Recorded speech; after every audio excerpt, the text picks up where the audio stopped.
Okay, the next drawing that we're going to do is called a blind contour drawing.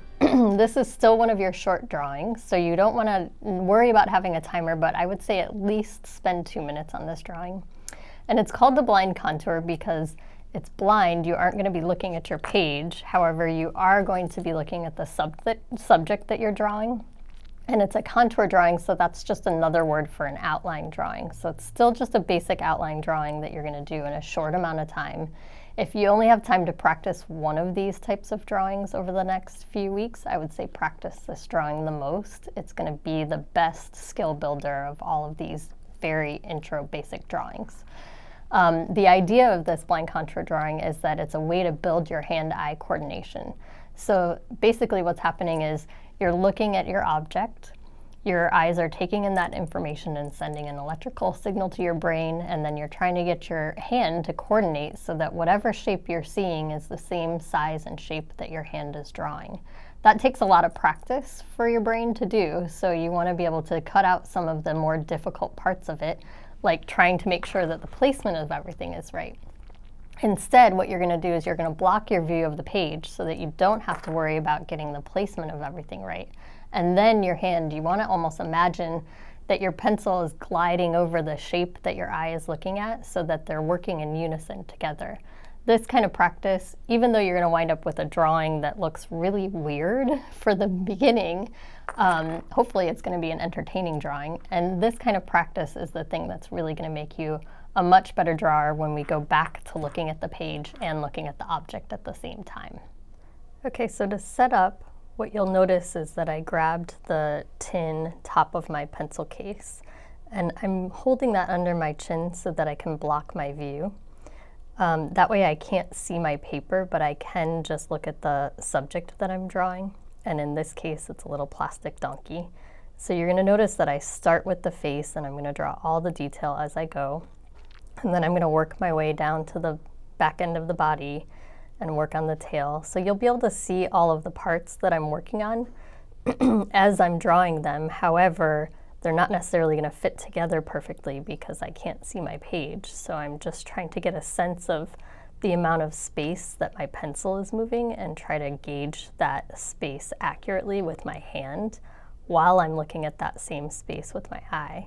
So pretty quickly you can see that the drawing actually kind of starts to fall apart. It's not all going to connect together, even though you can see each individual little aspect that I'm working on while I'm working on it.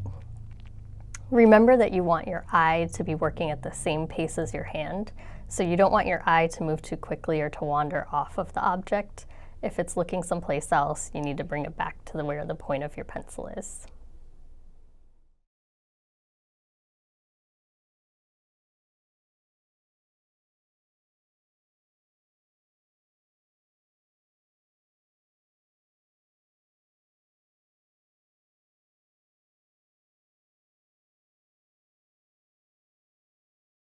Okay, so you notice that as I was drawing, I decided to use my little tin top of my pencil case to block my view of the page because I know that I'm a cheater. I'm such a cheater. I'm really in the habit of looking down at the page. So I have to put something and prop it underneath my chin in order to block my view. This way I can still see my object that's either in front of me or off to the side, but I can't see the page where I'm drawing. And then lastly, what I want to point out is that this drawing does not look perfect. You can tell that this is not the donkey or the lion or whatever other toy you might have been drawing. This instead is the set of kitchen utensils. And you can tell which part I was drawing with each mark, but they don't all fit together perfectly, and that's okay. So if this is a really funny looking drawing for your drawing process, please be humbled by it. Don't worry about trying to impress anybody. This is about the process. It's not about the end product. And the process can be really fun. You might notice that you have more fluid lines, that the lines look more accurate because you're really starting to see the shapes and connect that with what's going on with your hand. So I hope you have fun trying.